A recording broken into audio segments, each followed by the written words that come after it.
बच्चे झूठे नकली पैदा करके उनके सिग्नेचर्स कराए और इनको नौकरी से निकाला। जिम्मेदारी आज है वकीलों की। हमें सबसे आगे रहकर अगर ऐसा हम नहीं करेंगे तो फिर ना संविधान की रक्षा हो पाएगी ना देश की रक्षा हो पाएगी। दिल्ली यूनिवर्सिटी के दौलत कॉलेज में वहां के सारे टीचर से ज्यादा काबिल है, ज्यादा पढ़ी लिखी है और ज्यादा अच्छा रिजल्ट दिलवाती है स्टूडेंट्स को। ये इनका गुनाह है। इस गुनाह की सजा जो मनुवादी इनकी प्रिंसिपल है, उन्होंने 35 बच्चे झूठे नकली पैदा करके उनके सिग्नेचर्स कराए और इनको नौकरी से निकाला।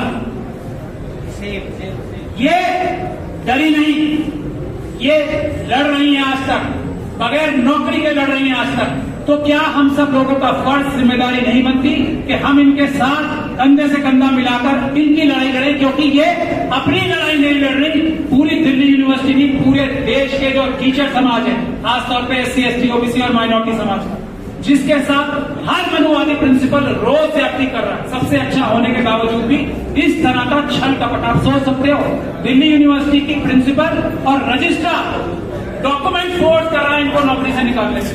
जो नरेंद्र मोदी की सरकार भारत का 1000 किलोमीटर दे सकती है, वो भारत के संविधान का क्या हासिल कर रही होगी? यही इसका एक चावल है देश का पूरा। इसके आगे मैं कुछ नहीं बोलूंगा। जिम्मेदारी, दूसरी बात भानु जी ने कहा यहां पे, जिम्मेदारी आज है वकीलों की। हमें सबसे आगे रहकर क़यादत संभालनी पड़ेगी इस मुल्क की, इस देश की वकीलों को। अगर ऐसा नहीं होगा, अगर ऐसा हम नहीं करेंगे तो फिर ना संविधान की रक्षा हो पाएगी ना देश की रक्षा हो पाएगी। ये मैं साफ गोई से आप लोगों के सामने कह रहा हूं और इसमें कोई शक और शुबे की गुंजाइश नहीं है। जो सरकार 1000 किलोमीटर चाइना को दे सकती है, वो पूरा मुल्क बेच देगी और आप लोगों को पता ही नहीं चलेगा। दूसरी एक बात है कि देश में, स्टेट में और सरकार में फर्क समझना बहुत जरूरी है।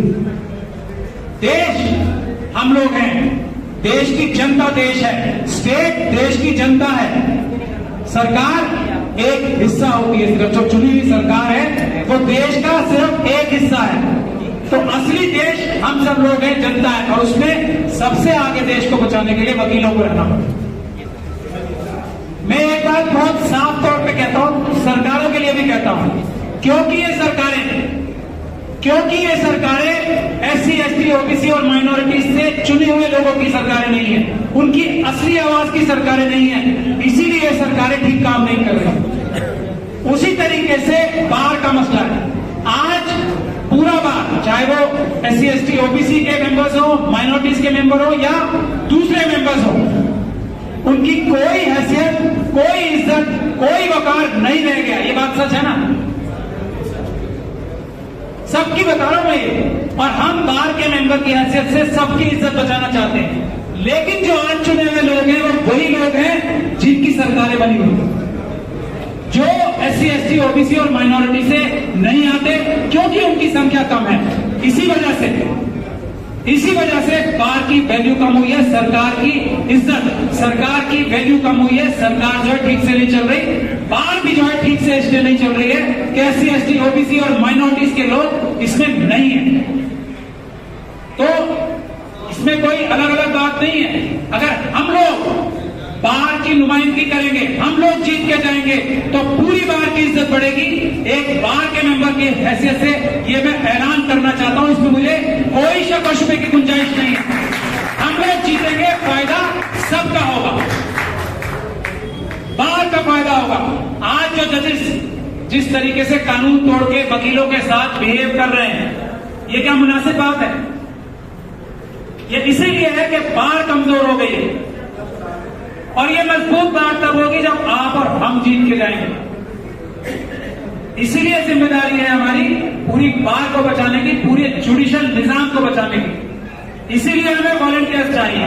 और 30,000 की जो मीटिंग हो रही है आज, वहां से सबसे अहम काम यह है कि आप लोग, हमें वो वॉलंटियर्स चाहिए जो हम लोगों के साथ कंधे से कंधा मिला के या हम लोगों से आगे रहकर 30,000 में ये लड़ाई संभालेंगे कि बार तो बात की बात है, पहले हम जो आम नागरिक हमारे schedule caste, schedule tribe, OBC और माइनॉरिटीज के लोग आते हैं, उनकी हिफाजत करने के लिए अदालतों में मजबूती के साथ खड़े हों। ये वॉलंटियर्स हमें चाहिए जो टाइम देंगे अपना, इसीलिए आज ये मीटिंग बुलाई गई बुनियादी तौर पर। तो वो सारे वॉलंटियर्स अपना नाम लिखवा के जाएं, ये उनकी अहम जिम्मेदारी है और टाइम देना पड़ेगा जैसा कि हम लोग दे रहे हैं। ऐसी टीम मजबूत वकीलों की और सोशल मीडिया एक्टिविस्ट की एक ऐसी टीम तैयार करके दे सके कि फिर हमारे लोगों को जो सबसे ज्यादा पिछड़े और सताए हुए SC, ST, OBC और माइनॉरिटीज के लोग, उनको किसी MP, MLA, किसी नेता अभिनेता की जरूरत ना पड़े अपने मुसीबत के दौर से उनको निकालने के लिए। उसके लिए हम हर एक डिस्ट्रिक्ट में मुल्क भर की एक टीम तैयार करना चाहते हैं और दिल्ली में उसकी शुरुआत करने के लिए ये 30,000 से हमने शुरुआत की है। तो एक तो आप सब लोग वॉलंटियर्स भी उसके लिए दें। तीसरा एक बहुत अहम बात है कि आज जो बार है हमारा तीसरा मुद्दा बहुत कमजोर हो गई है। वकीलों की कोई भी आवाज बार नहीं उठा पा रही है, कोई भी, न बार काउंसिल न बार एसोसिएशन। और इसी की वजह यह है कि उसके नतीजे के तौर पे वकीलों को आज कोई भी बदतमीजी कर रहा है। वकीलों के साथ हर तरह की बदतमीजी हो रही है, चाहे वो पुलिस हो, ईडी हो, सीबीआई हो या जुडिशरी हो। अदालत में जजेस भी वकीलों से जिस तरह की बदतमीजी आजकल कर रहे हैं वो कोई जायज बात नहीं है। हम ऑफिसर्स ऑफ द कोर्ट हैं, उसकी इज्जत बरकरार रखना भी हम लोगों की जिम्मेदारी है और उसके लिए जरूरी है कि बार के इलेक्शन फ्री एंड फेयर हो और टाइम पे। तो तीसरा जो नुकता है आज की मीटिंग का कि बार काउंसिल का इलेक्शन, जो मनन कुमार मिश्रा साहब हैं, मुझे पता लगा है कि बार काउंसिल ऑफ इंडिया के चेयरमैन हैं, उन्होंने 2 साल के लिए बार काउंसिल के इलेक्शन अपने आप पोस्टपोन कर दिए, जो कि पूरी तरीके से गैर संवैधानिक और गैर कानूनी बात है। तो एक हमें इस चीज के लिए भी मुहिम छेड़ने के लिए तीसरा नुकता यह है कि बार काउंसिल का इलेक्शन दिल्ली का और दूसरी जगहों पे सही टाइम पे हो। दिल्ली का बार काउंसिल का इलेक्शन मार्च में ड्यू है, अगले साल 23 की, तो वो मार्च में ही हो। इसके लिए हमें सबको जद्दोजहद करनी पड़ेगी। यही 3 नुकते थे।